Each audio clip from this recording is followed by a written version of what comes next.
नमस्कार मंडळी, सर्वांना श्री स्वामी समर्थ. अन्नपूर्णा मातेचे महत्त्व आणि कथा.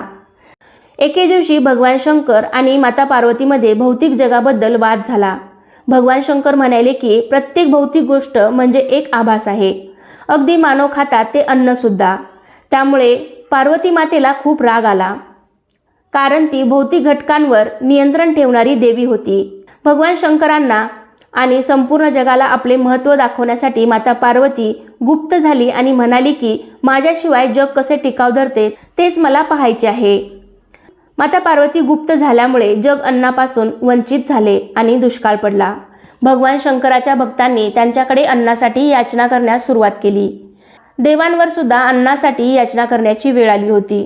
त्यांनाही कुठेही अन्न मिळाले नाही. शेवटी भगवान शंकर आणि त्यांचे भक्त यांना समजले की पृथ्वीवरील वाराणसी शहरात एकच स्वयंपाकघर आहे, तिथे अन्न अजूनही उपलब्ध आहे. मग भगवान शंकर काशीला अन्नाची याचना करण्यासाठी गेले. हे स्वयंपाकघर त्यांची पत्नी पार्वतीच्या मालकीचे होते, पण ती अन्नपूर्णा स्वरूपात होती. तिने स्वर्गीय जांभळी आणि तपकिरी वस्त्रे परिधान केली होती, मोजकेच दागिने घातले होते. ती एका सिंहासनावर बसली होती आणि पृथ्वीवरील भुकेल्या लोकांना अन्नाचे वाटप करत होती. अन्नपूर्णेने भगवान शिवाला भिक्षा म्हणून अन्न दिले आणि त्यांच्या लक्षात आणून दिले की शंकर भुकेवर मात करू शकला असला तरीही त्यांचे भक्त तसे करू शकले नाहीत.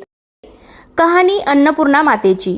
काशी नगरीत धनंजय नावाचा एक विद्वान ब्राह्मण राहत होता. त्याच्या बायकोचे नाव होते सुलक्षणा. त्यांच्या घरात 18 विश्वे दारिद्र्य होते. एक दिवस बायको बोलल्यामुळे धनंजयला वाईट वाटले व त्याने शंकराची तपश्चर्या करायला सुरुवात केली. 3 दिवस गेल्यावर शंकराने त्याच्या कानाजवळ अन्नपूर्णा अन्नपूर्णा अन्नपूर्णा असे शब्द उच्चारले. त्याला त्याचा अर्थ कळला नाही, म्हणून त्याने पुन्हा तपश्चर्येला सुरुवात केली. तेव्हा शंकरांनी त्याला रात्री दृष्टांत दिला, मुला तू पूर्व दिशेला जा, तुझे मनोरथ पूर्ण होतील. दुसऱ्या दिवशी तो पूर्वेकडे निघाला. बरेच दिवस गेल्यावर एका पौर्णिमेच्या रात्री तो सरोवराजवळ पोहोचला. तिथे हजारो सुंदर अप्सरा एक व्रत करीत असलेल्या त्याला दिसल्या. त्याने त्यांना विचारले, हे तुम्ही काय करता? अप्सरा म्हणाल्या, आम्ही अन्नपूर्णेचे व्रत करीत आहोत. हे व्रत कोणीही करू शकतो. 21 दिवसांसाठी 21 गाठी असलेला दोरा घ्यावा. 21 दिवस उपवास करावा. 21 दिवस जमत नसल्यास 1 दिवस तरी उपवास करावा. आणि हे सुद्धा शक्य नसेल तर कहाणी ऐकून प्रसाद भक्षण करावा. उपवास करून कहाणी ऐकायला कोणी मिळाले नाही तर पिंपळाचे पान समोर ठेवावे, दिवा ठेवावा आणि शंकर पार्वतीला साक्षी ठेवून कहाणी ऐकल्याशिवाय अन्न घेऊ नये. चुकीने अन्नग्रहण झाल्यास दुसऱ्या दिवशी परत उपवास करावा. व्रत कराव्याच्या दिवशी रागावू नये, खोटे बोलू नये. हे व्रत केल्याने आंधळ्यांना दृष्टी मिळते, लुळ्याला पाय येतात, निर्धनाला पैसा मिळतो, पुत्र नसलेल्यांना पुत्रलाभ होतो. जो कोणी मूर्ख असेल त्याला विद्या प्राप्त होते व जी जी इच्छा धरून हे व्रत करील त्याची ती इच्छा पूर्ण होते. ब्राह्मण म्हणाला, बाई मला खायला अन्न नाही, ल्यायला वस्त्र नाही, विद्येचे नाव नाही, मी एक गरीब दुःखी ब्राह्मण आहे. आपण मला व्रताचे सूत द्याल काय?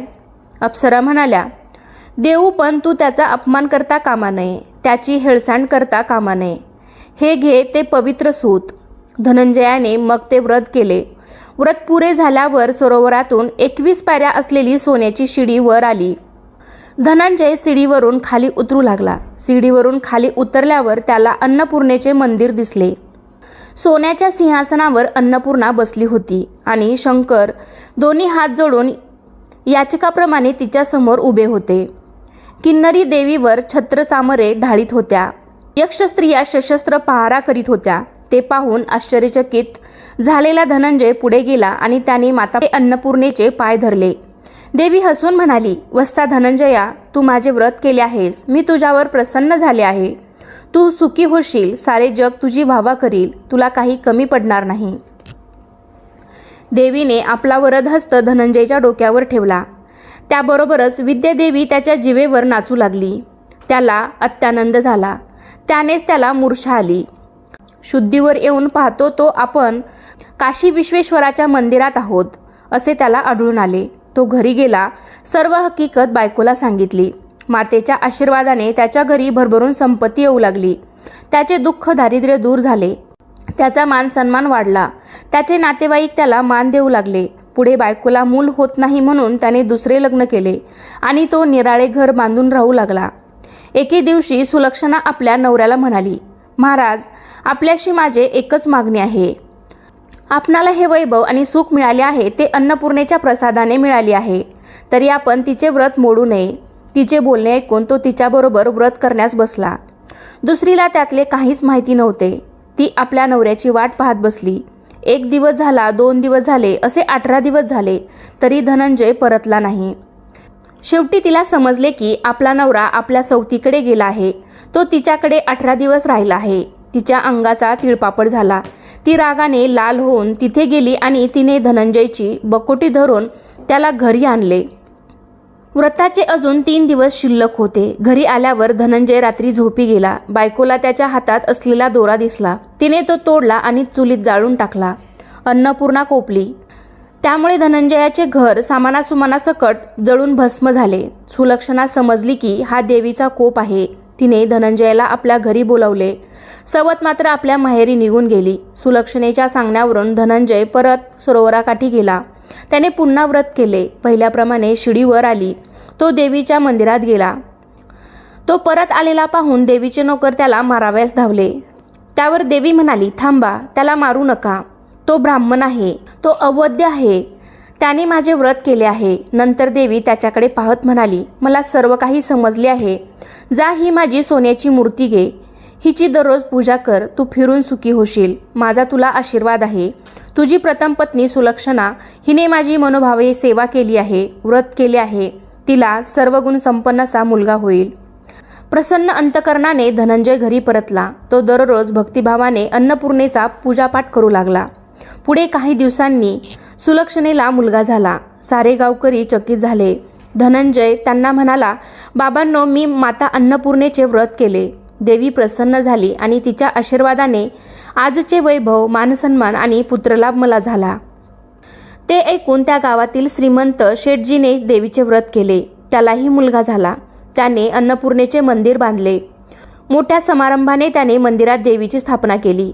धनंजयालाच तेथे पुजारी नेमले. आता धनंजय आपल्या बायको मुलासह त्या मंदिरात राहू लागला. त्याला खूप धनदौलत मिळू लागली. इकडे दुसऱ्या बायकोच्या माहेरी दरोडा पडला. सर्व घरदार चोरांनी लुटून नेले. तिला पोटासाठी दारोदार भीक मागावी लागली. तिच्या अनान्न दशेची हकीकत सुलक्षणेच्या कानावर आली. तिने तिला घरी आणले. न्हाऊ माकू घालून चांगले कपडे दिले आणि तिला आपल्याजवळ ठेवून घेतले.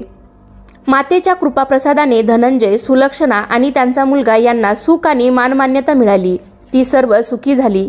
तसे सुख आपणा सर्वांना देवीच्या कृपाप्रसादाने मिळो.